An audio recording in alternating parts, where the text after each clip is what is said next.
안녕하세요. 오후에 점심 먹고 조금 졸리실 수 있는 시간인데요. 힘드시지만 점심 집중해서 함께 열심히 배웠으면 좋겠습니다. 지금이 50분이니까 1시간 후에 마치면 되죠? 네. 잠깐 우리 함께 하나님 앞에 기도드리겠습니다. 우리를 언제나 사랑하시는 거룩하신 하나님 아버지, 세상에 모래알같이 많은 수많은 사람들 가운데서 우리를 불러주셔서 하나님의 자녀 삼아주시고 우리를 구원하심으로 말미암아 영원한 천국에 들어갈 수 있는 복스러운 자격을 우리에게 주시고 하나님을 아버지라고 부를 수 있는 특권을 우리에게 주신 그 은혜에 감사를 드립니다. 이제 구원받은 저희들 다시는 하나님을 알기 이전처럼 세상의 헛된 것을 위해서 살아가지 않고 오직 우리를 위하여 십자가에 죽고 부활하신 우리 구주 예수 그리스도를 위해서 살아가게 하시고 우리의 남은 모든 생에 하나님의 영광을 위해서 살아갈 수 있도록 먹든지 마시든지 무엇을 하든지 하나님의 영광을 위해서 살아가는 삶이 되도록 우리 모든 사람의 삶을 인도해 주시기를 간절히 간구드립니다. 새로이 구원받아 교회 안에 신앙생활을 하고 있는 성도들 주님께서 항상 지켜주셔서 하나님의 말씀과 신앙과 교제 안에 더욱 뿌리를 깊이 내리고 무럭무럭 성장하며 열매를 맺으며 하나님을 기쁘시게 하는 삶을 살아갈 수 있도록 인도해 주시기를 간절히 소망합니다. 또 우리에게 속한 우리의 가족들에게 또 우리 지인들에게 우리가 먼저 깨달은 이 귀한 주님의 복음을 전할 수 있게 하시고 우리 모두 하나님의 복음 안에 함께 참여하는 자들이 되도록 인도해 주시기를 간절히 소망합니다. 오늘 이제 만나 성경 저희들 함께 하는 시간입니다. 처음부터 끝까지 주님께서 같이 하여 주시고 필요한 말씀으로 우리에게 가르쳐 주시고 합당한 것들 알도록 도와주시기를 간구드립니다. 우리를 죄에서 구원해 주신 우리 구주 예수 그리스도의 이름으로 감사하며 기도드렸습니다. 아멘. 먼저 시작하는 말씀으로 성경 마태복음 16장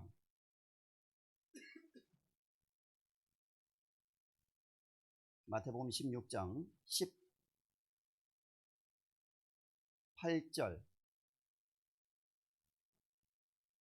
18절에서 20절까지 27페이지, 페이지 수로는 27페이지 되겠습니다. 마태복음 16장 18절에서 20절까지 찾으셨으면 제가 소리를 내어서 낭독해 드리겠습니다. 또 내가 네게 이르노니 너는 베드로라. 내가 이 반석 위에 내 교회를 세우리니 음부의 권세가 이기지 못하리라. 내가 천국 열쇠를 네게 주리니 네가 땅에서 무엇이든지 매면 하늘에서도 매일 것이요 네가 땅에서 무엇이든지 풀면 하늘에서도 풀리리라 하시고 이에 제자들을 경계하사 자기가 그리스도인 것을 아무에게도 이르지 말라 하시니라. 거기까지 낭독해 드렸습니다. 우리가 어떤 학문을 공부할 때도 필독서라는 것이 있습니다. 어떤 분야에 대해서 그것을 꼭 알고 배우려면 반드시 읽어야 되는 그런 책이 있죠. 경제학을 전공하는 사람은 꼭 읽어야 될 경제학에 필요한 책이 있을 것이고 또 역사를 공부하는 사람은 반드시 또 읽어야 되는 책이 있을 것입니다. 그런 것처럼 우리가 구원받은 이후에 모든 말씀은 다 우리에게 필요한 말씀인데 그 중에서도 새로 구원받은 새신자들 이제 막 구원받은 분들이 꼭 알아야 되고 필요한 내용들을 이번 만나 성경 시간에는 주제별로 이렇게 정해서 타이틀을 정해놓고 쭉 순서적으로 공부하는 그런 시간을 갖고 있습니다. 성경 중에서 우리가 반드시 구원받고 나면 맨 처음 읽어야 될 성경은 로마서와 요한복음이라고 할 수 있습니다. 성경 66권 중에서 로마서와 요한복음은 필독서에 해당된다고 할 수 있어요. 그래서 처음에 꼭 열심히 읽으시면 많은 도움이 되겠고요. 이제 주일날에는 우리가 4층에서 전부 모여서 말씀을 배우는데 일반적으로 모든 성도들에게 필요한 말씀들을 다양하게 주제를 선정하거나 또는 성경의 어떤 책을 정해서 공부를 하고 있습니다. 만나 성경 공부 시간은 특별하게 이제 구원받은 지 얼마 안 된 분들을 위해서 신앙생활에 필요한 필수 영양 요소라고 할 수 있을까요? 우리에게 꼭 필요한 내용들, 꼭 알아야 될 것들을 주제별로 정리해서 공부하는 시간입니다. 오늘은 5번째 시간으로 교회에 대해서 배우는 시간인데, 사실은 1시간 동안 이 내용을 간추려서 집약적으로 말씀드린다는 것이 너무나 어려워요. 사실 몇 시간이 더 필요할 겁니다. 제대로 배우려면. 그리고 기회가 허락된다면 이 교회에 대한 내용은 이런 만나 성경 시간뿐만 아니라 주일 집회 시간에도 꼭 한번 다뤄서 같이 배워야 되는 중요한 주제라고 생각이 됩니다. 그래서 기회가 되면 또 배울 수 있기를 바라고요. 또 이미 우리 교회에서 만든 그 유튜브 설교 영상 자료에 보면 많은 말씀들이 올라와 있는데, 여러분 찾으셔서 이미 교회에 대한 말씀들을 많이 배웠습니다. 그런 것들을 또 미리 찾아서 공부하시는 것도 도움이 되겠습니다. 오늘은 간략하게 이 방대한 내용인데요, 교회에 대해서 우리가 알아야 될 것이 얼마나 많이 있겠습니까? 이 내용을 축약해서 가장 핵심적인 내용만 조금 말씀을 드릴 수 있으면 좋겠습니다. 저도 걱정이 됩니다. 이것을 어떻게 다 설명을 드릴 수 있을지. 교회라는 것은 우리 구원받은 그리스도인들이 신앙생활 하는 데 있어서 꼭 알아야 되는 중요한 개념입니다.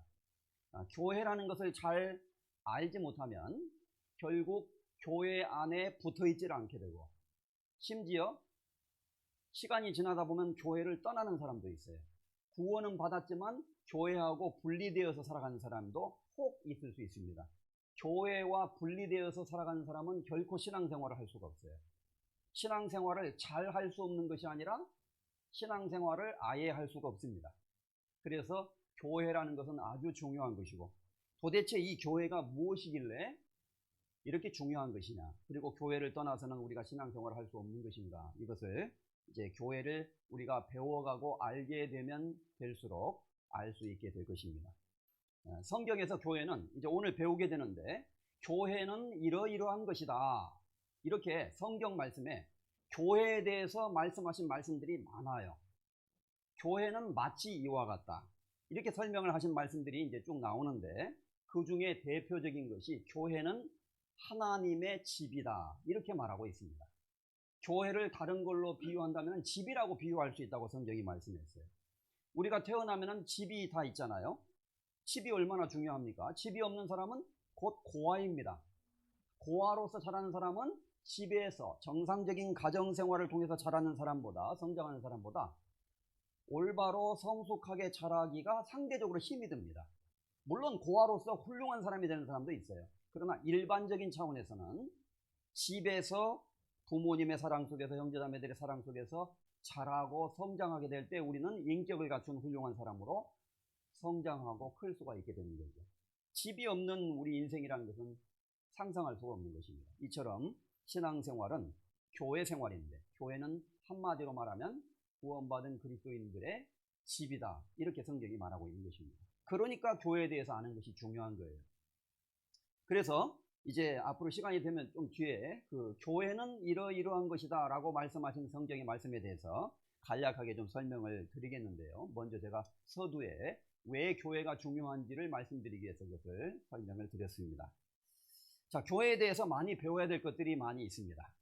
성경에 이 많은 말씀들이 교회에 대해서 말하고 있는데 얼마나 중요한 말씀들이 있는지 이제 여러분들이 점점 아시게 될 것입니다. 성경에 보면 이 교회는 방금 우리가 읽은 이 말씀에 예수님께서 베드로에게 말씀하시면서 하신 말씀인데, 내가 이 반석 위에 교회를 세우리니 음부의 권세가 이기지 못하리라.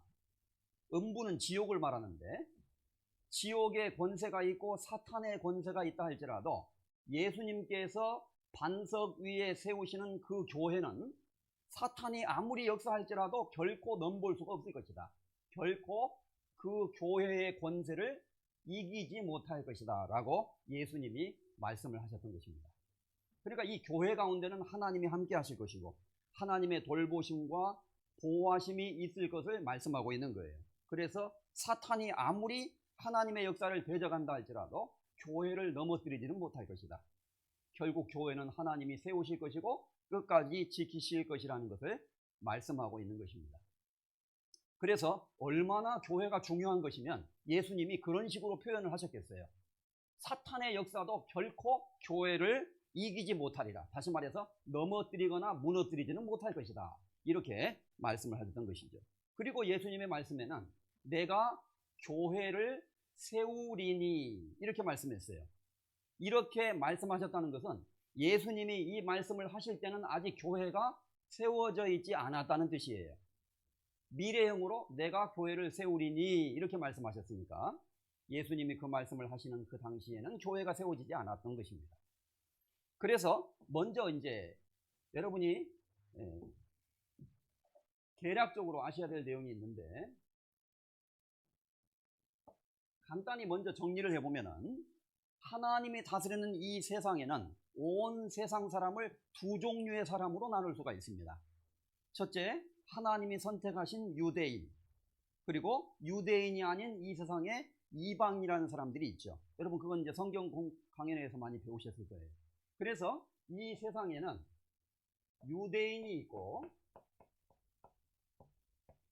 유대인이 아닌 이방인이 있습니다. 예수님 오신 이후에도 유대인이 있고 이방인이 있습니다. 예수님이 공중 재림하시게 될 때 휴거라는 것이 있게 되죠. 휴거. 그리고 구원받은 그리스도인들이 공중으로 들려 올라가는 일이 있습니다. 예수님이 공중에 재림하실 때 배우셨죠? 기억하십니까? 휴거가 일어난 이후에도 이 세상에는 유대인이 있고 이방인이 있습니다. 여전히. 항상 유대인과 이방인은 역사 속에서 존재해 왔어요. 그런데 교회라는 것은 뭐냐? 교회는 이제 앞으로 배우겠지만 교회는 집이 아닙니다. 이런 건물이 교회가 아니에요. 건물은 엄격히 말하면 교회당. 그럼 교회는 뭐냐? 교회는 사람을 교회라고 부릅니다. 사람을. 그런데 어떤 사람을 교회라고 부르냐면 성경에서는 이 유대인과 이방인 중에서 예수 그리스도를 믿음으로 구원받게 된 사람들, 그 사람들의 모임을, 그 무리를 교회라고 부르는 거예요. 그래서 예수님이 죽고 부활한 이후에 이제 이 세상에는 교회라고 하는 새로운 그룹의 사람들이 생기게 된 겁니다. 그러니까 이 세상에는 유대인이 있고 이방인이 있고 유대인과 이방인 중에서 구원받은 크리스찬들, 교회라는 또 다른 한 무리가 있는 거예요. 하나님이 보실 때. 이해되시죠? 그런데 예수님이 공중 재림하실 때 이 교회가 공중으로 들려 올라가게 되는 겁니다. 이것을 휴거라고 말해요. 그러면 다시 7년 환란이라는 기간이 있는데 7년 환란 때는 유대인과 이방인 두 종류의 사람만 다시 남게 됩니다. 이 땅에는 교회가 없어요. 교회는 7년 환란이 시작되기 전에 휴거가 되는 겁니다. 요즘에 이제 기독교 안에서 교회가 7년 환란 안에 통과될 수 있다. 이런 식으로 가르치는 사람들인데 이건 비성경적입니다. 이 전체 하나님의 프로그램을 모르기 때문에 혼동하게 된 거예요. 교회는 유대인과 이방인 중에서 구원받은 사람으로 지금 구성된 새로운 무리들을 교회라고 말합니다. 그리고 예수님이 공중 재림하실 때 휴거될 때 교회가 들려 올라가게 되는 거예요. 그래서 이미 구원받고 죽은 사람들도 있고 휴거가 일어날 당시에 살아남아 있는 사람들도 저희와 함께 구름 속으로 끌어올려 공중에서 주를 영접하게 하시리니 이런 말씀이 있잖아요. 그래서 구원받은 사람은 전부 들려 올라가게 되고 이 땅에는 다시 유대인과 이방인 두 종류의 사람으로 남게 됩니다. 그래서 예수님이 내가 이 반석 위에 교회를 세우리니 이렇게 말씀하셨던 거예요. 예수님이 이 말씀을 하실 때는 아직 교회가 세워지지 않았기 때문이라는 겁니다. 그래서 이렇게 특별한 거예요. 교회는 아주 특별한 의미를 가지고 있습니다. 그래서 이제 순서적으로 잠깐 보면은 이 교회라는 말은 원래 에클레시아라는 히라버에서 나왔어요. 에클레시아. 영어로는 church라고 말하고 원래 히라버, 그리스 사람들이 사용하는 에클레시아라는 말에서 나와가지고 이제 그 뜻은 구별된 무리들, 하나님이 불러서 구별시킨 사람들, 이런 의미를 갖고 있습니다. 그래서 이제 이 외국어에 이건 참고로 말씀드리는데요. 저 남미나 멕시코 이런 데 가면은 교회를 이글레시아 이렇게 불러요. 이글레시아 뭐뭐뭐 이렇게 부릅니다. 미국 사람들은 무슨 무슨 처치 이렇게 부르죠. 그렇죠? 그래서 이글레시아, 프랑스어로는 에글리스, 포르투갈어는 이그레치아 이렇게 발음이 된다고 하는데 전부 에클레시아라는 말을 소리 나는 대로 음역한 겁니다. 에클레시아, 이글레시아, 에글레시아 비슷하잖아요. 그 뜻은 뭐냐? 구별된 무리라는 뜻인데 왜 그렇게 부르냐면은 에클레시아라는 말에 에크라는 말은 어디로부터 이런 뜻이고 클레시아 할 때 뒤에 나오는 클레시아라는 말은 칼레오라는 말에서 나왔다고 하는데 부른다 하나님이 이리 와라 이렇게 불렀다는 거예요. 이렇게 불렀다는 의미입니다. 그래서 옛날에는 원래 아테네 시민들이 그리스 사람들이 요즘에 뭐 반상회 하듯이 어떤 총회를 하기 위해서 민회를 가지는 사람들이 모이는 어떤 모임이 있었어요. 그것을 부르는 말이었다고 되어 있습니다. 사전에 찾아보면. 그래서 교회라는 말의 원래 뜻은 사람들의 모임을 교회라고 부르는 거예요. 그래서 사도행전 19장 39절에 보면 만일 그 외에 무엇을 원하거든 정식으로 민회에서 결단할지니라 이런 말이 나오는데 이 민회라는 말이 영어에 처치라고 번역이 되어 있어요. 그것은 지금 교회를 말하는 것이 아니라 사람들의 모임을 의미하는 거다 그런 뜻입니다. 또 사도행전 7장 38절에는 광야 교회에 있었고 이런 말이 있어요. 그러면 광야 교회에 있었단 말은 옛날 유대인들이 출애굽했을 당시의 이야기를 얘기하고 있는데 이미 말씀드린 대로 교회는 예수님이 죽고 부활한 이후에 있는 겁니다. 교회는 구약시대는 없는 거예요. 그런데 사도행전 7장에는 유대인들이 광야에 있을 때 애굽에서 나와서 가나안 땅으로 들어가기 전에 광야를 통과하고 있을 때 광야 교회에 있었고 그랬어요. 그것은 광야 생활이 교회라는 뜻이 아니라 무리를 말하는 겁니다. 유대인들이 애굽에서 전부 나와가지고 모여 있었잖아요. 그래서 광야의 무리들 가운데 있었고 이런 의미가 되는 겁니다. 그래서 원래는 이런 뜻을 갖고 있어요. 그래서 불러낸 무리다. 하나님과 상관없이 각자의 삶을 살아가고 있는 사람들을 하나님께서 복음으로 부르신 거예요. 자, 이리 오너라. 이렇게 하나님이 예수 그리스도의 복음을 통해서 불렀다는 겁니다. 그래서 우리가 어느 날 성경 강연회를 듣고 복음을 듣다가 하나님이 부르시는 그 음성을 듣고 반응을 한 거예요, 우리는. 아, 그렇구나. 하나님이 살아계셨구나. 계속 말씀을 듣다 보니까 아, 예수님이 하나님이셨구나. 또 계속 말씀을 듣다 보니까 그 예수님이 십자가에 죽으신 이유가 나를 구원하시기 위함이었구나. 이렇게 알게 되었다는 겁니다. 그리고 그것을 믿고 예수 그리스도를 믿고 영접함으로 말미암아 우리가 구원받게 되었고 하나님의 자녀가 된 것인데 그것은 하나님이 우리에게 부르신 하나님의 복음의 음성을 듣고 우리가 응답한 격이다 그 말입니다. 그래서 구원받은 사람들은 저기 하나님과 상관없이 살아가고 있던 무리들 가운데 있던 우리를 하나님이 복음을 통해서 각자 불러서 지금 이렇게 모아놓은 거예요. 만약에 여러분이 구원받지 않았다면 지금 여기 안 있고 어딘가 가 있겠죠. 네? 지금 뭐 쇼핑하고 있는 사람도 있고 관광하고 있는 사람도 있고 낚시하고 있는 사람도 있고 네? 낮잠 자고 있는 사람도 있고 아무 상관없이 어딘가에 있었을 것입니다. 그런데 하나님이 복음으로 우리를 깨닫게 하셔서 전부 불러내신 거예요. 우리를 이렇게 불러서 모아내었다 이런 의미입니다. 그래서 교회는 복음으로 부르심을 받은 사람들. 고린도전서 1장 1절에 이런 말씀이 있습니다.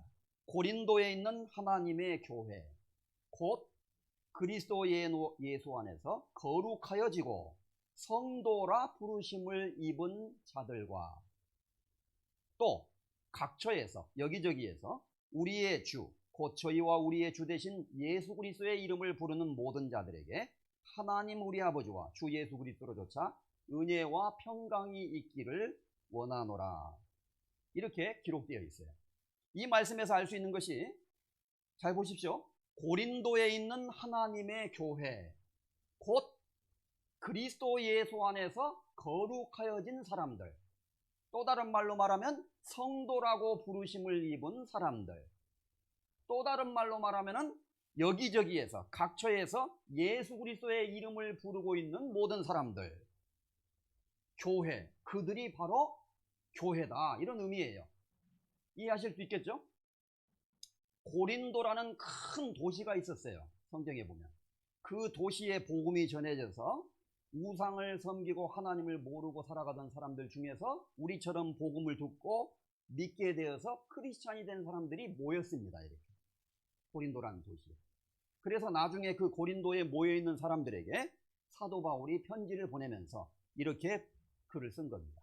여러분, 고린도에 있는 하나님의 교회, 곧 그리스도 예수 안에서 거룩하여진 여러분들에게, 곧 성도라고 부르심을 받고 있는 여러분들에게, 곧 각 처에서 예수 그리스도의 이름을 부르는 모든 자들에게 하나님의 은혜가 있기를 원합니다. 이렇게 말했다는 겁니다. 따라서 교회라는 말의 정의가 여기 나와 있잖아요. 고린도에 있는 하나님의 교회, 곧 거룩하여지고 성도라고 부르심을 입은 자들, 사람을 말한다는 겁니다. 그러니까 교회는 건물이 아니에요. 사람입니다. 영어에, 제가 어쩔 수 없이 영어를 좀 언급할 수밖에 없는데요. 가능하면 영어를 사용 안 하려고 하는데, 미국 사람들은 교회를 처치라고 그러잖아요. 처치. 그런데 go to church 이렇게 말을 하는 표현이 있어요. 그 말은 예배 보러 간다, 이런 뜻이에요. 그런데 go to the church 이렇게 표현을 하면은 예배당에 간다는 의미가 됩니다. 그러니까 위에 처치하고 밑에 처치하고 의미가 다른 거예요. 보통 한국 사람들 중에는 교회가 교회 크네요. 야, 교회 좋다, 그런 말 하잖아요. 그건 교회당이 크고 좋다는 의미예요. 성경에서 말하는 원래의 교회의 의미는 그런 뜻이 아니라는 거예요. 교회는 구원받은 사람들의 모임, 이 무리를 교회라고 부르니까 무리가 많다 적다 이렇게 말을 해야지, 교회가 크다 좋다 이런 표현은 건물을 말하는 그런 표현이었다는 것입니다. 그래서 이런 표현이 나와요. 빌레몬서 1장 2절에는 이런 말씀이 있는데, 우리와 함께 군사된 아키포와 내 집에 있는 교회에게 편지하노니, 어떤 사람에게 편지를 보내면서 우리와 함께 군사된, 그리스도의 군사된 아키포와 너의 집에 있는 교회에게 안부를 보냅니다.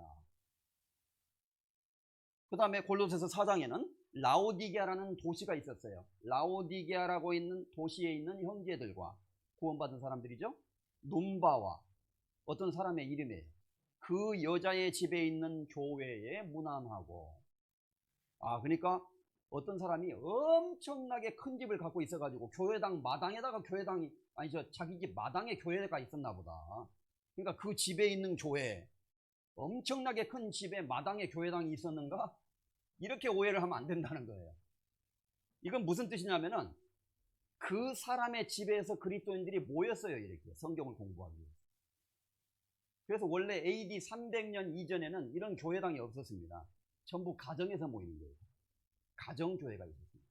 그런데 이제 기독교가 공인되고 이제 많은 사람들이 모이게 됨으로써 집이 좁잖아요. 그래서 여러 사람이 모일 수 있는 예배당을 만들게 된 겁니다. 예배당은 큰 예배당도 있고 작은 예배당도 있고. 그래서 예배당의 개념이 시작된 거고, 원래 성경에서 말하는 교회는 건물을 말하는 것이 아니라 이 말씀에 있는 것처럼 집에 있는 교회, 집에서 모이는 크리스찬들의 모임을 말하는 것입니다. 이해되셨죠? 그래서 성경적으로 보면 분명 교회는 건물이 아니라 구원받은 사람들의 모임이라는 것을 알 수가 있습니다. 교회는 언제 시작이 되었느냐? 여기서 참고로 알아야 될 것이, 구약시대에는 교회가 없었어요. 자, 보십시오. 예수님이 오시기 이전에는 교회는 없는 겁니다. 예수님이 오신 이후에 교회가 있는 거예요. 그러니까 구약시대에는 교회가 없었습니다. 교회는 언제 시작되었느냐? 사도행전 2장의 오순절에 성령이 강림하심으로부터 교회가 시작이 되게 된 겁니다. 그래서 예수님이 내가 이 반석 위에 교회를 세우리니 할 때, 반석은 예수님 자신을 말하고, 그 예수님 자신 위에, 예수님의 죽음과 부활 위에 교회가 세워질 것을 말하는 거예요. 그래서 교회는 신약 시대에만 존재하는 것입니다. 이미 말씀드린 대로 내가 이 교회를 반석 위에 세우리니. 예수님이 그렇게 말씀하신 것은 바로 우리 시대에 존재하는 이 교회는 구약 시대에는 없었고 구원받은 무리들이 예수님의 복음을 통해서 거듭나게 됨으로써 이제 생기게 되고, 지금도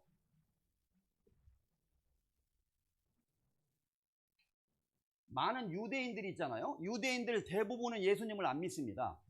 구약 성경은 유대인들은 믿는데 신약은 안 믿어요. 하나님은 믿는데 예수님은 안 믿습니다. 그런데 만약에 어떤 유대인이 우리처럼 복음을 듣고 구원을 받았어요. 그러면 그 사람은 교회에 속하게 되는 거예요. 유대인이지만 구원받은 유대인은 교회의 멤버가 되는 겁니다. 우리는 유대인이 아닌 이방인으로 있다가 복음을 듣고 깨달았어요. 우리도 교회의 멤버가 되는 겁니다. 그래서 교회는 유대인과 이방인이 섞여서 하나의 무리를 이루는 특별한 무리예요. 이것을 교회라고 말하는 겁니다. 참으로 놀라운 일이 벌어지게 된 거죠. 에베소서, 조금 어려운 말씀이지만 한번 찾아보겠습니다. 에베소서 2장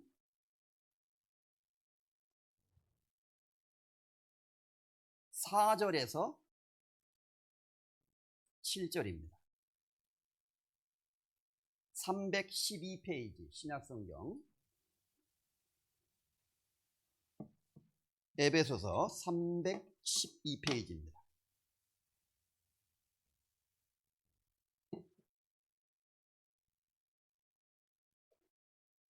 에베소서 3장 4절. 이것을 읽으면 그리스도의 비밀을 내가 깨달은 것을 너희가 알 수 있으리라.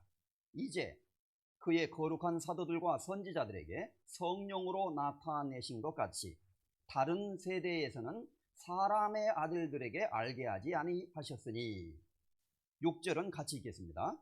이는 이방인들이 복음으로 말미암아 그리스도 예수 안에서 함께 후사가 되고 함께 지체가 되고 함께 약속에 참여하는 자가 됨이라. 참고로 말씀드릴 것은 에베소서는 교회가 무엇인지를 설명하는 책입니다. 에베소서 전체가 교회를 설명하는 책이에요. 그 다음에 나오는 빌립보서는 교회 안에서 이루어지는 그리스도인의 교제에 대해서 설명하고 있는 책입니다. 그럼 교회는 도대체 무엇이냐? 그것에 대한 모든 해답이 에베소서에 다 있어요. 그게 꼭 읽어야 될 중요한 성경이죠. 이제 너무나 많은 내용을 다루고 있기 때문에 다 다룰 수는 없고, 여기에서 한 가지 우리가 알아야 될 내용이 이것입니다. 이 교회라는 것이 무엇인지를 설명하고 있는 책 속에서 하나님은 이렇게 말씀하셨다는 겁니다. 우리가 이것을 읽으면 그리스도의 비밀을 내가 깨달은 것을 알 수 있으리라. 사도 바울이 지금 말하는 거예요. 여러분이 제가 여러분들에게 보낸 이 글을 읽으신다면 제가 그리스도의 비밀을 깨달았다는 사실을 여러분들이 아시게 될 것입니다. 그 비밀이 무엇이냐 하면은 이제 5절, 그의 거룩한 사도들과 선지자들에게 성령으로 나타내신 것 같이 다른 세대에서는 사람들에게 알게 하지 않은 것입니다. 이게 무슨 말이에요? 이제 영어로 말하면 now, 지금 사도 바울이 이 편지를 보내고 있을 때 그때를 시점으로 해서 지금 이제 우리가 거룩한 사도들과 선지자들에게 성령으로 말미암아 하나님이 나타내 주셔서 교회가 무엇인지를 깨닫게 해주신 것처럼, 그런 것처럼 그 다음에 뭐라고 되어 있습니까? 다른 세대의 사람들에게는, 다른 세대의 사람들에게는 지금 우리가 깨닫고 있는 것처럼 깨닫도록 하나님이 허락하지 않으셨다, 이런 말이에요. 이 다른 세대는 구약 시대를 말하는 겁니다. 그러니까 사도 바울은 이렇게 말하고 있는 거예요. 여러분, 저는 하나님이 성령을 통해서 저에게 교회가 무엇인지에 대한 비밀을 가르쳐 주셨습니다. 그걸 여러분들에게 제가 말하지 않을 수가 없습니다. 그런데 우리가 지금 깨닫게 된 것, 그리고 제가 깨달아서 여러분에게 알게 하고 싶은 그것은 무엇이냐 하면은, 얼마나 이게 대단한 것이냐 하면은, 다른 세대의 사람들, 구약 시대의 사람들에게는 하나님이 그것을 알게 한 적이 없습니다.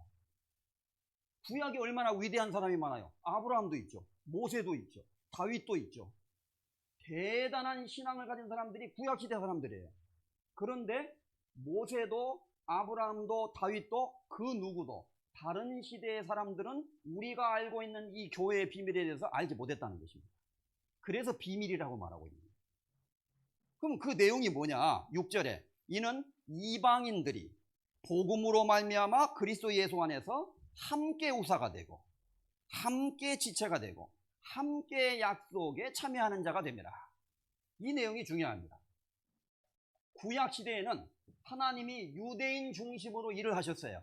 그래서 유대인에게 성경을 주셨고 유대인에게 율법을 주셨고 선지자들은 다 유대인입니다. 이방인 중에서도 구원받는 사람은 가끔 있었어요. 기생 라합. 그 다음에 아람 사람 나아만. 나아만이라는 사람 나오잖아요. 문둥병자. 이방인이에요. 이런 사람들처럼 구약 시대 때도 유대인이 아닌 이방인들도 구원은 받을 수 있었습니다. 구원을 못 받는다는 말이 아니에요. 그러나 지금 우리 시대처럼 대대적으로 유대인이 아닌 이방인들에게 대대적으로 하나님이 복음의 문을 열어서 많은 이방인들이 구원받아서 하나님의 은혜에 참여하는 일은 구약 시대는 없었습니다. 이런 의미예요. 이제 예수 그리스도께서 이 땅에 오셨죠. 요한복음 1장에 있는 것처럼 자기 땅에 오셨습니다. 그러나 자기 땅에 오매 자기 백성이 영접지 아니하였으나 예수님이 이스라엘 땅에 오셨지만 유대인들이 예수님을 영접하지 않았다는 걸 말하는 거예요. 그러나 영접하는 자 곧 그 이름을 믿는 자들에게는 하나님의 자녀가 되는 권세를 주셨습니다. 이는 혈통으로나 육정으로나 사람의 뜻으로 나지 아니하고 하나님께로서 난 자들이니라. 하나님이 인간의 육신을 입고 자기 땅 자기 백성에게 유대인들에게 가셨어요. 그런데 그 예수 그리스도를 유대인들은 정작 믿지 않고 배척했다는 겁니다. 그래서 유대인들이 배척한 그 예수 그리스도의 복음이 전 세계로 전해지게 됐는데 많은 유대인들은 믿지 않은 그 예수 그리스도를 이방인들이 믿게 된 거예요. 그래서 저와 여러분도 그것을 믿고 구원받게 된 거 아닙니까? 지금도 많은 유대인들은 그 예수님을 믿지 않고 있다는 겁니다. 그래서 하나님이 이방인들에게 대대적으로 복음의 문을 열어서 많은 유대인들이 한꺼번에 구원받도록 하는 시대를 열으셨다. 그런 뜻입니다. 유대인들이 배척한 예수 그리스도를 많은 이방인들이 복음을 듣고 구원받을 수 있게 하시고 구원받은 사람은 교회의 멤버가 되게 된다는 거예요. 그런데 그렇다고 해서 유대인은 제외되느냐? 그것이 아니에요. 마찬가지예요. 구원의 문은 항상 열려 있어요. 대부분의 유대인이 믿지 않지만 믿고 구원받은 유대인은 교회의 멤버가 되고 이방인 중에서도 구원받은 사람은 교회의 멤버가 되는 겁니다. 이해되시죠? 그래서 지금 유대인이든 이방인이든 예수 그리스도를 믿고 구원받으면 전부 교회에 속하게 되는 거예요.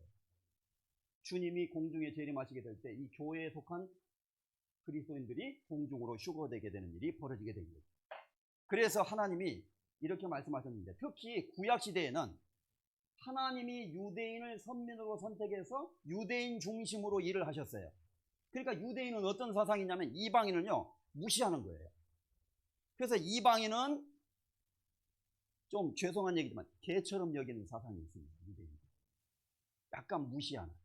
그래서 유대인 우월주의, 이방인을 깔보는 사상이 있는 거예요. 그래서 이런 말이 있습니다. 앞에 에베소서 2장 11절 에베소서 2장 11절입니다. 찾으셨죠? 그러므로 생각하라. 너희는 이방인 중에서 구원받은 사람들에게 특히 말하는 겁니다. 너희는 그때에 육체로는 이방인이요 손으로는 육체에 행한 할례당이라 칭하는 자들에게 무할례당이라 칭함을 받는 자들이라.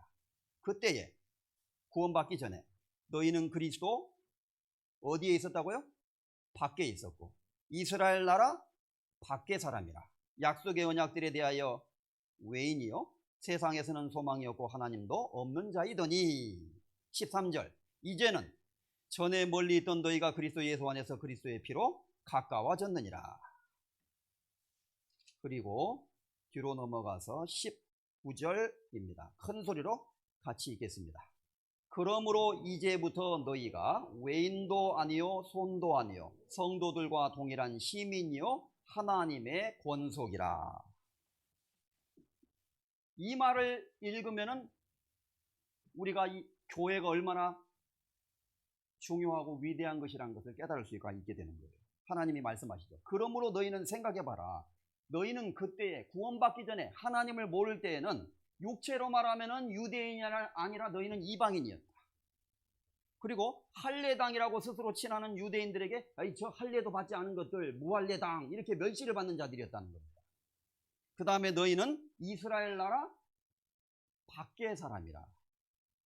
바깥에 소외된 사람이었다는 거예요. 이스라엘 나라 밖에 있었고 그리스도 밖에 있었고 하나님의 약속의 언약들에 대하여 외인이요 소망도 없고 하나님도 없는 자이더니 옛날에는 그랬더니 그 말이에요.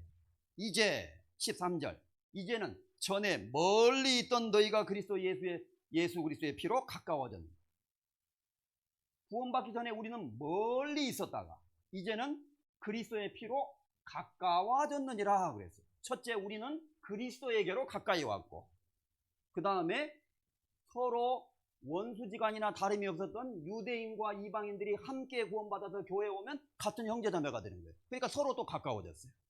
먼저는 우리가 하나님과 가까워졌고 그 다음에 우리하고 전혀 상관없었던 유대인 형제들하고 가까워졌어요. 그런 의미예요.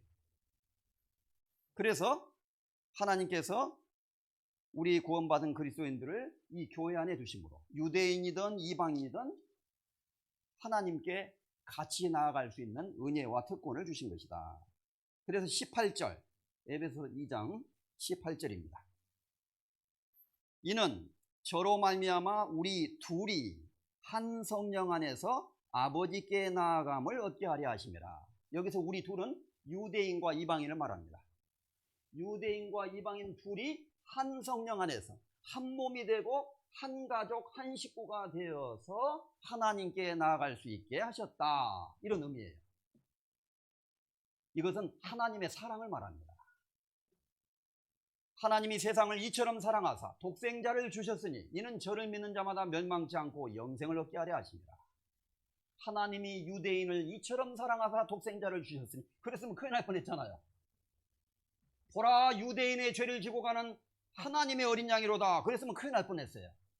그런데 성경은 보라 세상 죄를 지고 가는 하나님의 어린 양이로다.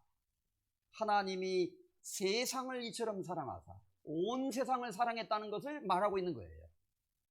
그래서 이제 하나님은 교회라는 것을 만드시고 이제 대대적으로 누구든지 예수 그리스도를 믿기만 하면 당당하게 하나님의 자녀로서 양자로 입적이 되고 천국의 시민으로서 천국의 시민권을 따서 천국에 들어갈 수 있는 자격을 누구든지 가질 수 있도록 천국의 이민 문호를 열어놨다는 뜻입니다. 쉽게 말하면. 근데 구약 시대에는 반복해서 말씀드립니다. 유대인 중심으로 하나님이 일을 하셨기 때문에 이방인들은 구원을 받을 수는 있었지만 지금 교회 시대처럼 대대적으로 이방인이 구원받는 일은 없었던 거예요. 이제 하나님이 교회를 통해서 많은 이방인들까지 함께 구원받아요. 그래서 이제 유대인이나 이방인이나 차별이 없어요. 뭐 선택된 민족이다 아니다 그런 차별이 없습니다. 누구든지 믿기만 하면 당당하게 하나님의 자녀로서 권리를 누리게 된다는 겁니다. 그래서 19절에 큰 소리로 읽습니다. 그러므로 이제부터 너희가 외인도 아니요 손도 아니요 오직 성도들과 동일한 시민이요 하나님의 권속이라.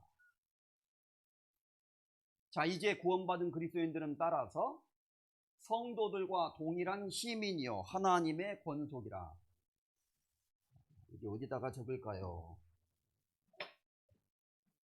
시민. 그런데 천국 시민이 됐습니다. 천국 시민.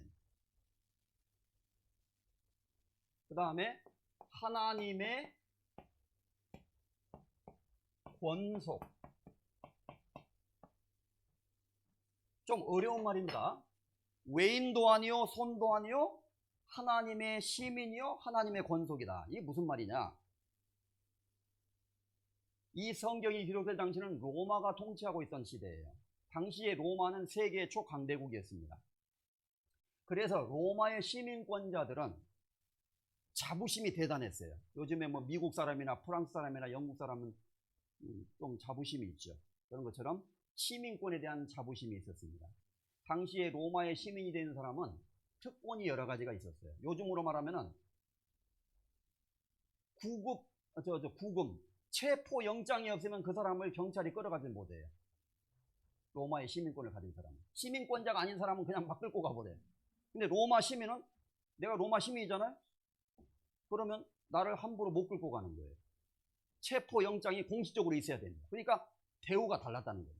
그 다음에 어떤 사람이 억울하게 끌려갔어요. 억울해. 그러면 개인적으로 변호사를 사서 로마 황제에게 직접 호소할 수가 있었어요. 로마 시민권자.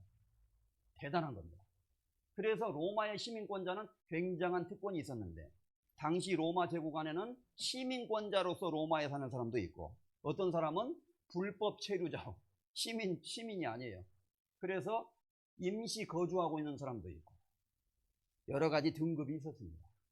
그런데 로마 시민권자는 굉장한 특권이 있었죠. 그래서 사도 바울은 이렇게 말하는 겁니다.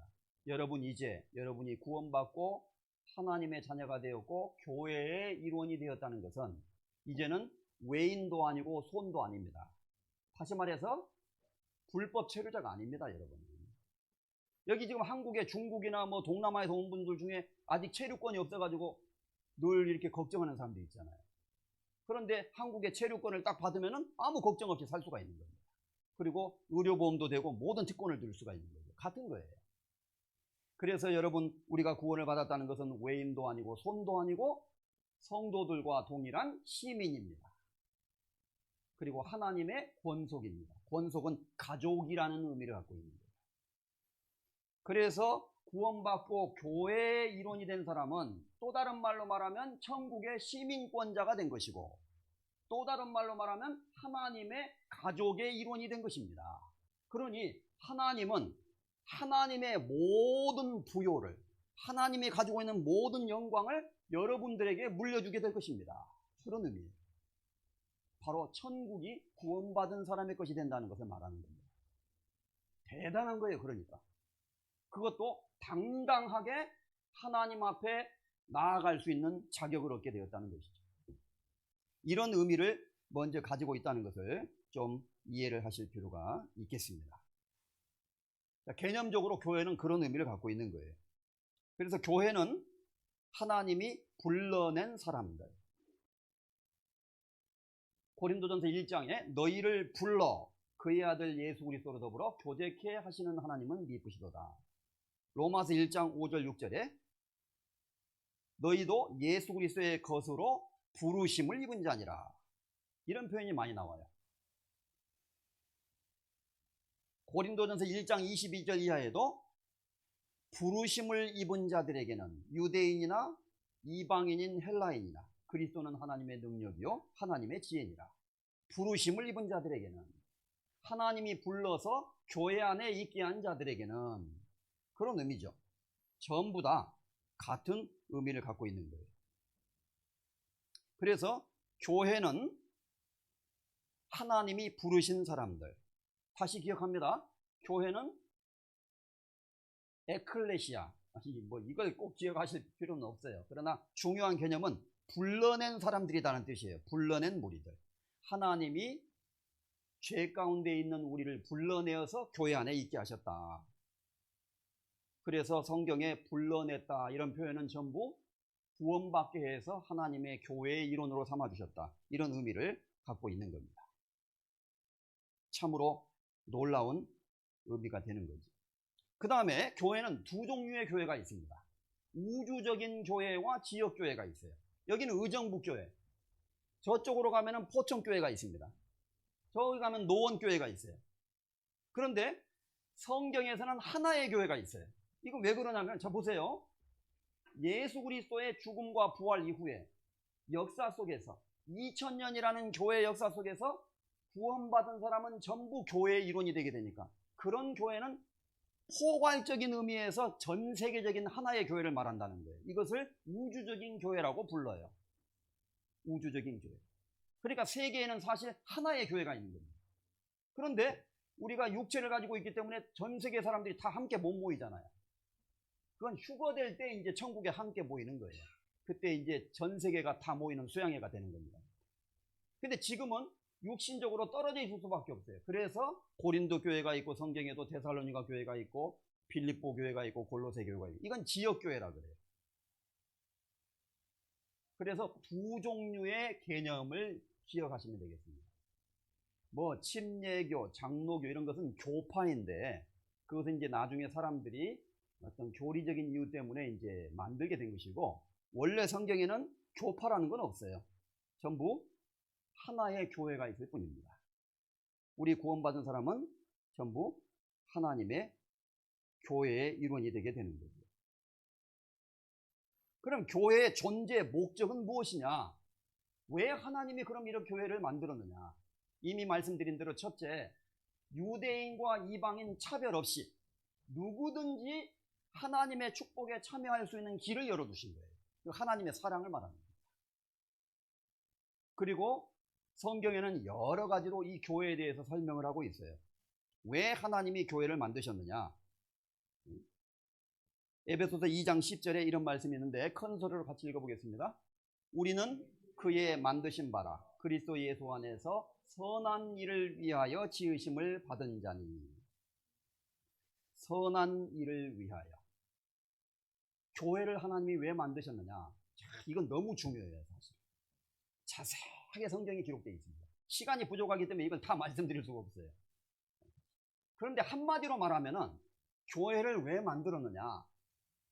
하나님과 상관없던 사람들을 모아서 하나님을 섬기도록 하기 위해서, 그리고 하나님은 그들을 자녀로 삼아서 하나님의 모든 상속을 그들에게 물려주시려고.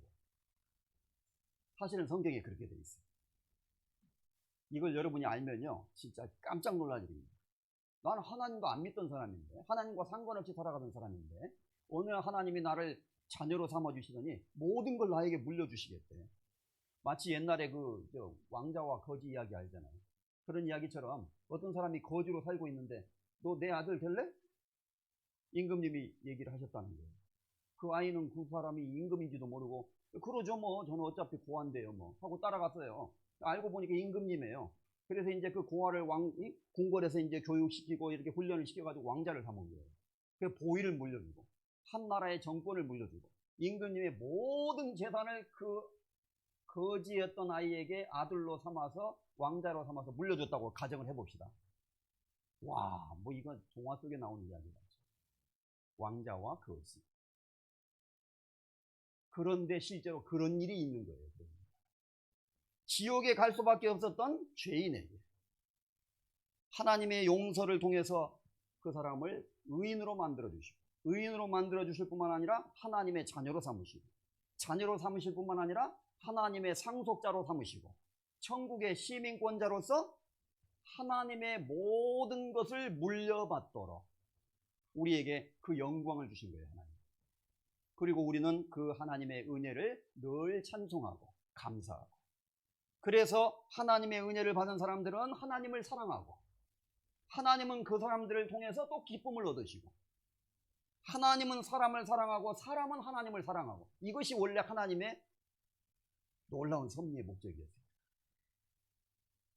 그래서 예수님은 우리를 위해서 자신의 목숨을 버리면서까지 우리를 사랑하셨고, 그 사랑을 깨달은 그리스도인들은 마음을 다하고 힘을 다하고 뜻을 다하고 목숨을 다해서 하나님을 사랑하고, 그래서 하나님이 먼저 우리 인간을 사랑하고 그 하나님의 사랑을 깨달은 사람들이 그 하나님의 은혜에 보답하면서 또 하나님을 사랑하고, 하나님과 인간이 사랑으로 함께 되는 그런 세계를 하나님이 원하셨다는 겁니다.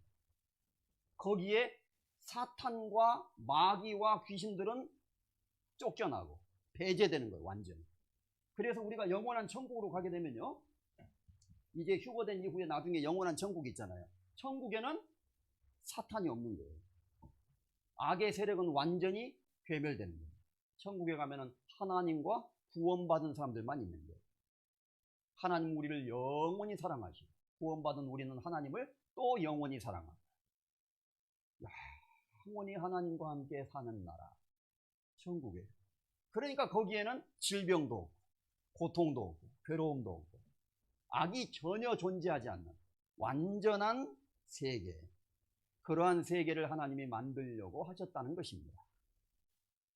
그런데 처음부터 인간을 그냥 로봇으로 만들어가지고 하나님을 사랑할 수밖에 없도록 만들면 인간은 로봇가 되잖아요. 그래서 하나님은 인간에게 자유의지를 주심으로써 비록 인간이 죄를 범하고 타락했을지라도 자신의 죄를 뉘우치고 회개하고 예수 그리스도의 그 사랑과 용서를 받아들이고 믿음으로 구원받게 되면 당당히 하나님의 자녀가 되고 그리고 하나님의 권속, 하나님의 가족이 되어서 교회의 일원이 되게 되고 결국 영원한 천국을 상속받게 하시는 그 일에 참여토록 하게 된다는 겁니다. 하나님이 우리를 왜 구원하셨느냐? 성경에 보면 에베소서 1장 16절에 그의 은혜의 영광을 찬미하게 하려 하심이라 이런 말씀이 있어요. 조금 어려운 말인데요. 교회에 대해서 쭉 설명을 하면서 하나님이 교회를 왜 만드셨느냐? 하나님과 상관없는 사람들을 왜 불러내어서 교회의 일원이 되게 했느냐 하면은 그 하나님의 은혜의 영광을 찬미하게 하시려고 이렇게 되어 있는 거예요. 하나님은 하나님의 은혜를 찬미하는 것을 좋아하셔요. 우리가 그 은혜를 감사하는 것을 좋아하신다고요. 그리고 우리가 깨달은 이 사실을 또 다른 사람들에게도 또 전해야 돼요. 그의 아름다운 덕을 선전하게 하십니다. 첫째, 하나님의 영광을 찬미토록 하시기 위해서 우리를 구원하셨고, 둘째, 하나님의 아름다운 덕을 선전하게 하십니다. 베드로전서 2장 9절에 구원받은 사람에게 말합니다. 교회에게 너희는 택하신 족속이요 왕같은 제사장이요 거룩한 나라요 그의 소유된 백성이니 천국의 시민이라 그랬잖아요. 왜 너희를 이렇게 만드셨냐 하면은 이는 너희를 어두운 데서 불러내어 그의 하나님의 기이한 빛에 신비하고 놀라운 빛에 들어가게 하신 자의 하나님의 아름다운 덕을 선전하게 하려 하십니다. 하나님이 얼마나 덕스러운 분인지, 얼마나 위대한 분인지, 하나님이 인간을 얼마나 사랑하시는 분인지, 하나님의 사랑이 얼마나 지극히 큰지를 구원받은 사람들이, 교회의 일원이 된 사람들이 그것을 다른 사람들에게 선전하게 하시려고 우리를 불러내셨다고 또 말해요. 그래서 교회가 존재하는 목적은 그리스도의 아름다운 덕을 선전하기 위해서 있는 겁니다. 그걸 다른 말로 말하면 전도하기 위해서, 복음을 전하기 위해서. 이해되시죠? 그러니까 우리가 복음을 전하는 것은 예수 그리스도의 그 복음을 전함으로써 하나님이 얼마나 인간을 사랑하시는 분인지를 사람들에게 전하는 거예요. 하나님의 덕이 얼마나 놀랍고 은혜로운 것인지를 전하는 것이라는 겁니다. 그리고 모든 것이 충만하게 되도록 통일시키기 위해서. 조금 이거 어려운 개념인데요. 에베소서에 이런 말씀이 나와요. 에베소서 1장에 보면 하나님은 하늘에 있는 것이나 땅에 있는 것이나 모든 것을 통일되게 하시려고 하셨다. 에베소서 4장 6절에는 곧 만유의 아버지시라 만유 위에 계시고 만유를 통일하시고 그 가운데 계시도다. 좀 어려운 말이에요. 쉽게 말해서 하나님은 모든 것을 통일시키기를 원하셨다는 거예요. 하나로 만들기. 그래서 먼저 유대인과 이방인을 하나로 만들잖아요. 전에 원수됐던 사람들이 하나로 통일되고 그리스도의 사랑 안에서 하나가 되어서 하나님께 나아가는, 그리고 만물을 충만하게 하시려고. 에베소서는 조금 어려운 성경입니다. 집에서 읽어보시면 좀 어려운 표현이 많이 나옵니다. 그러나 미리 좀 기억할 필요가 있어요. 에베소서 1장 23절에 교회는 그의 몸이니 만물 안에서 만물을 충만케 하시는 자의 충만이니라 이렇게 돼 있어요. 굉장히 어렵죠. 공동 번역이란 번역에 보면 만물을 완성하시는 분의 계획이 그 안에서 완전히 이루어지게 됩니다. 이렇게 번역을 해놨어요. 그런 의미라는 것입니다. 다시 말해서 하나님의 모든 계획이 교회를 통해서 완성되는 거예요. 그러한 큰 목적을 가지고 하나님이 교회를 만드셨다는 겁니다. 그러니까 교회는 왜 이 세상에 존재한다고요? 첫째, 하나님을 찬미하기 위해서. 두 번째, 하나님의 영광을 찬미하기 위해서. 그리고 모든 것이 통일되도록 하기 위해서. 그리고 만물이 온전한 상태가 되도록 하기 위해서. 이렇게 이러한 목적을 가지고 교회를 하나님이 만드셨다고 성경 에베소서에 기록하고 있습니다. 조금 어려운 개념이에요, 이런 것들은요. 그러나 기억하시고 성경을 또 쭉 읽어보시면 이해될 수가 있습니다. 그 다음에 이제 교회에 대한 비유가 나옵니다. 이미 말씀드린 대로 교회는 이러이러한 것과 같다, 이렇게 말씀하셨어요. 여러 가지 비유가 나오는데, 첫째, 교회는 집이다. 집. 그래서 우리는 하나님의 동역자들이요, 너희는 하나님의 밭이요, 그 다음 뭐라고 그랬습니까? 하나님의 집이니라. 교회를 구원받은 사람들을 가리켜서 여러분은 하나님의 집입니다, 이런 뜻이에요. 그 말은 우리 가운데 하나님이 같이 사신다는 뜻이에요. 디모데전서에는 만일 내가 지체하면 너로 하나님의 집에서 어떻게 행하여야 할 것을 알게 하려 하매니, 이 집은, 하나님의 집은 살아계신 하나님의 뭐라고 그랬죠? 교회요 진리의 기둥과 터니라, 이렇게 말씀하셨어요. 이 교회는 하나님의 집이다, 이렇게 말씀하셨어요. 이런 표현이 많이 나옵니다. 그 다음에 교회는 나라로 비유가 됩니다. 하나님의 나라.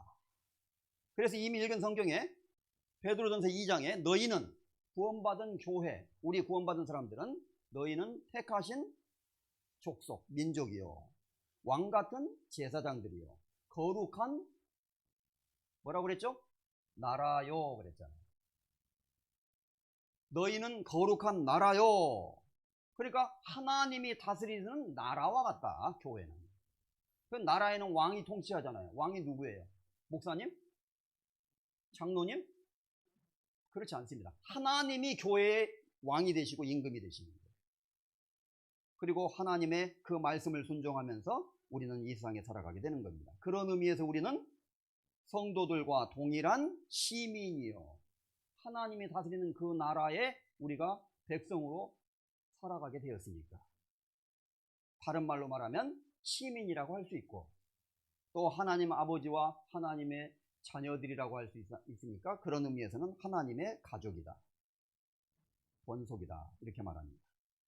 또 다른 성경에는 교회는 그리스도의 신부와 같다. 예수님을 신랑으로 비유하고 교회를 그 신랑이 사랑하는 신부로 비유를 했습니다. 참 신비한 내용이죠. 그래서 성경에 이런 내용이 많이 나옵니다. 자, 에베소서 5장 21절 한 구절 찾아보죠. 시간이 많이 흘렀기 때문에 조금만 더 말씀드리고 마치겠습니다. 에베소서 5장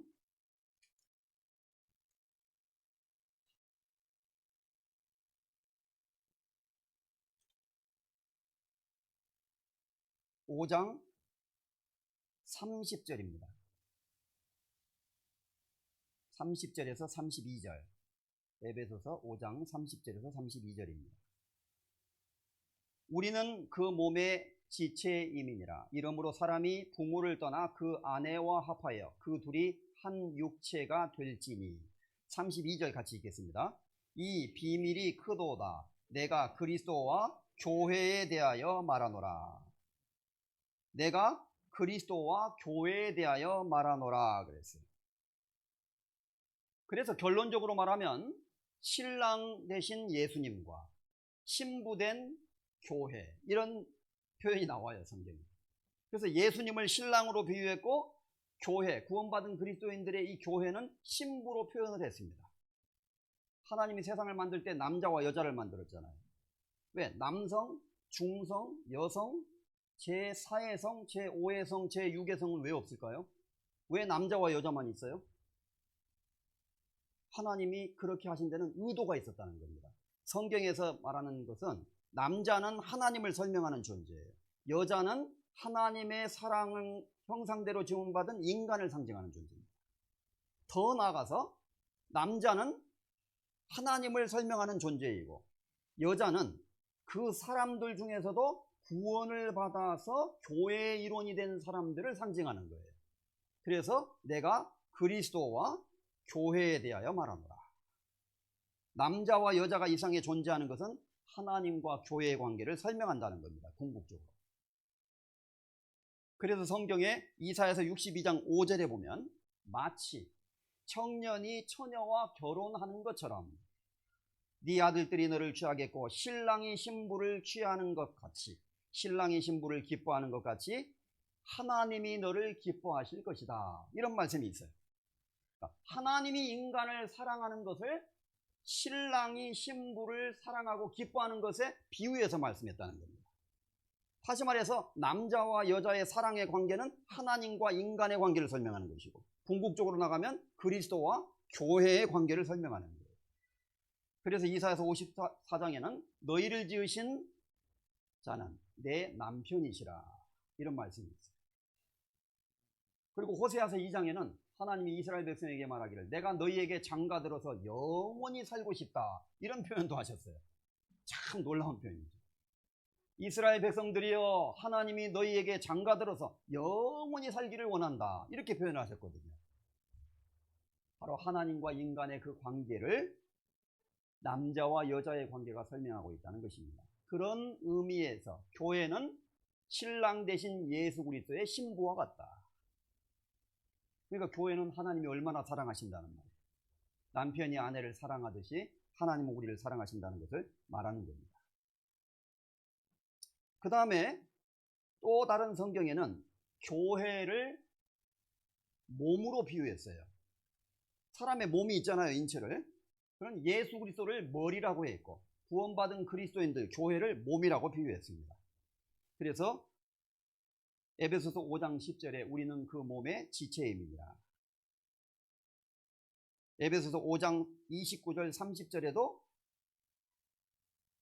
우리는 그 몸의 지체임이니라.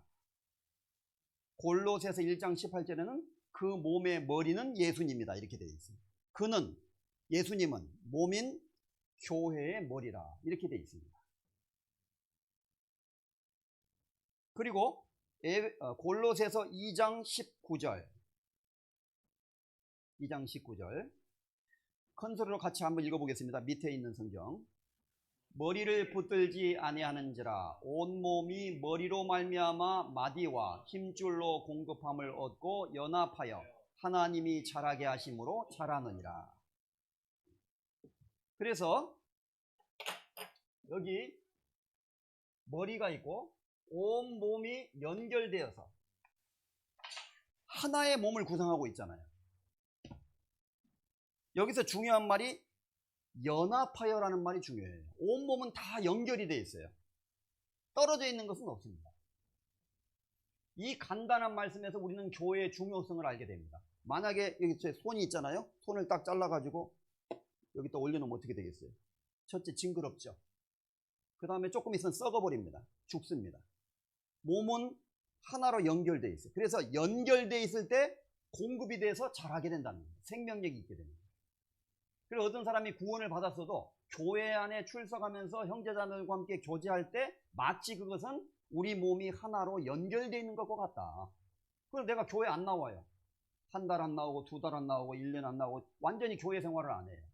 그러면 그 사람이 구원은 받았다 할지라도 생명력을 잃어버리게 된다는 겁니다. 그런 의미예요. 쉽게 말해서 교회에서 떨어지면 죽는다는 뜻이에요. 구원은 잃어버리지 않아요. 확실히 구원받았다면. 그러나 신앙생활은 완전히 죽는 거예요. 그래서 연결되어 있어야 된다는 것을 마지막으로 기억할 수 있습니다. 성경 에베소서, 골로새서 잘 읽어보십시오. 이 모든 말씀 속에 이러한 내용들이 자세하게 기록이 되어 있습니다. 몸이 하나로 연결되어 있는 것처럼 교회는 연결되어 있습니다. 그리고 마지막으로 교회는 포도나무와 같다. 요한복음 15장에 이 몸의 비유와 나무의 비유는 유사합니다.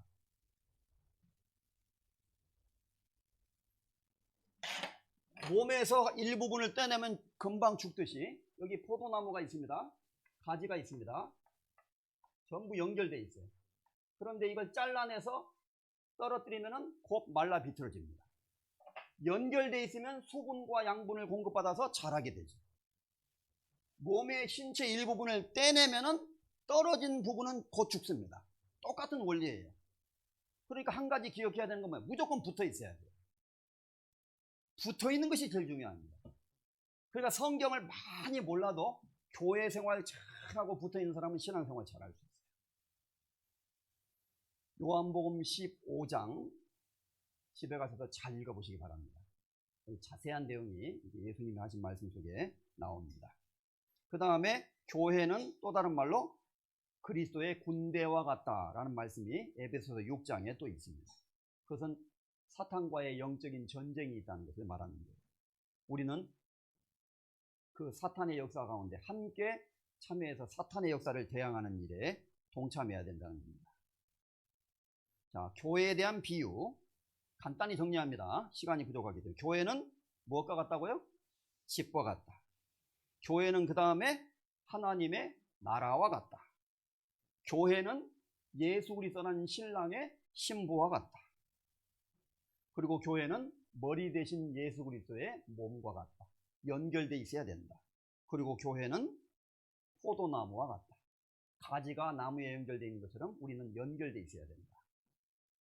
그리고 교회는 군대와 같다. 사탄의 역사에 대항하는 일을 해야 된다는 겁니다. 자, 주님 오시는 그날까지 교회 생활을 잘 하시기 바랍니다. 그리고 앞으로 또 이제 시간 허락되는 대로 성경을 더 많이 이제 배워가시면서 교회에 대해서 충분히 아시게 될 것입니다. 교회에 붙어 있자. 이것이 우리가 마지막으로 기억해야 될 거예요. 자, 큰 소리를 한번 해볼까요? 교회에. 더 크게 해보세요. 교회에 붙어 있자. 주님 오시는 그날까지. 이것이 우리가 해야 될 일입니다. 같이 기도하시겠습니다. 하나님 아버지 감사드립니다. 세상의 수많은 사람들 가운데서 우리를 불러내어 주셔서 하나님의 자녀 삼아 주시고 이제 다른 구원받은 성도들과 함께 교회 안에서 신앙생활 할 수 있는 은혜와 특권을 주신 주님께 감사드립니다. 이제 하나님의 자녀로서 이 거룩한 교회 안에서 살아갈 수 있도록 우리를 불러주신 주님, 우리의 남은 생에 그 하나님의 은혜를 잊지 않고 하나님께 늘 감사하며 그 은혜를 보답하며 살아갈 수 있게 하시고 우리를 구원하신 그 하나님의 크고 놀라운 은혜와 사랑을 우리 주변에 알지 못하는 사람들에게 전할 수 있도록 우리를 사용해 주시기를 간절히 소망합니다. 새로이 구원받은 성도들 하나님의 말씀으로 양육받고 무럭무럭 잘 성장하고 자라므로 하나님께 열매 맺는 나무가 되게 하시고 하나님께 기쁨과 영광이 되도록 인도해 주시기를 원합니다. 아직 우리가 배워야 될 것, 알아야 될 것들이 많이 있습니다. 교회 생활을 통해서 그러한 것들을 배우면서 하나님 앞에 성장하고 기쁨과 영광을 돌리는 저희들이 되도록 인도해 주시기를 원합니다. 우리를 언제나 사랑하시는 주 예수 그리스도의 이름으로 감사하며 기도드렸습니다. 아멘. 마치겠습니다. 감사합니다.